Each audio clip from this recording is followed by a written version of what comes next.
शादी नहीं करनी। घर वालों की इज्जत बचानी है तुमने। प्लीज अब मेरे वीडियो डिलीट कर दे। हम हालत जंग में हैं और ये जंग मैंने शुरू नहीं की। अगर मैंने दुश्मन को नहीं कुचला आज जो हर दूसरे दिन यहाँ अपनी जमीनों को देखने आया करता था ना, वो एक्चुअली यहाँ अपनी दूसरी बीवी से मिलने आता था। अच्छी बेटी है ना वो, अपने बाप पे तुम्हें कैसे फौकियत दे सकती है?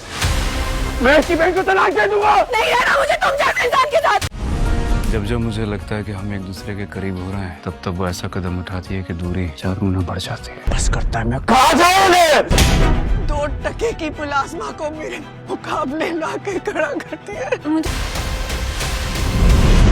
शेर अपनी तरफ से पूरी कोशिश कर रहा होता है कि वो फजर को राज़ी कर ले, लेकिन फजर उसकी बात मानने को बिल्कुल भी तैयार नहीं होती और इसकी वजह से शेर का दिल भी टूट जाता है। और शेर जैसे ही घर वापस आता है, आकर अपनी माँ को सारी हकीकत बताता है कि कैसे फजर ने उसको इनकार कर दिया है और फजर पाकिस्तान छोड़कर भी जा रही है। तो शेर की माँ उसे यही बात बताएगी कि वो एक अच्छे और सुलझे हुए बाप की बेटी है, तो वो तुम्हें अपने बाप पर कभी भी फौकियत नहीं देगी। इसी वजह से वो तुम्हें नहीं अपना रही और अपने बाप को राज़ी करने की कोशिश कर रही है। और उसको यही लगता है कि शायद पाकिस्तान से चले जाने के बाद उसके बाप को एहसास हो जाए और वो उसे माफ़ कर दे। और शेर अपनी माँ को भी सारी हकीकत बताता है कि उसके बाप को और शेर को मारने की कोशिश किसी और ने नहीं बल्कि बदर ज़मान और उसके बेटों ने की है और उसको पागल बनाने की कोशिश भी उन्होंने ही की थी। इतनी देर में फ़हद की आवाज़ भी आने लग जाएगी। फ़हद शेर की बहन को ब्लैकमेल कर रहा होगा और उसे इस बात पर मजबूर कर रहा होगा कि वो शादी से इनकार कर दे और वो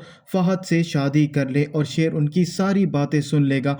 और शेर की बहन फ़हद से यही बात कर रही होती है कि तुम मेरी ये वीडियो डिलीट कर दो, लेकिन फ़हद इस बात के लिए भी राज़ी नहीं हो रहा होता और शेर ये सारी बातें सुन रहा होता है और शेर के तो पाँव तले से ज़मीन भी निकल जाएगी। उसको यकीन नहीं आ रहा होगा कि फ़हद घटियापन की सारी हदें पार कर सकता है और शेर को फ़हद पर बहुत ही ज़्यादा गुस्सा आ जाता है और वो फ़हद को मारना भी शुरू कर देता है। तो फ़हद भी शेर को धमकी दे देता है कि मैं तुम्हारी बहन को तलाक दे दूंगा। इतनी देर में शेर की दूसरी बहन नसीम भी वहाँ पर पहुँच जाती है और उसको भी सारी हकीकत मालूम हो जाएगी कि फ़हद कितना घटिया इंसान है। तो वो भी सबके सामने यही बात करती है कि मैं अब फ़हद के साथ बिल्कुल भी नहीं रहना चाहती।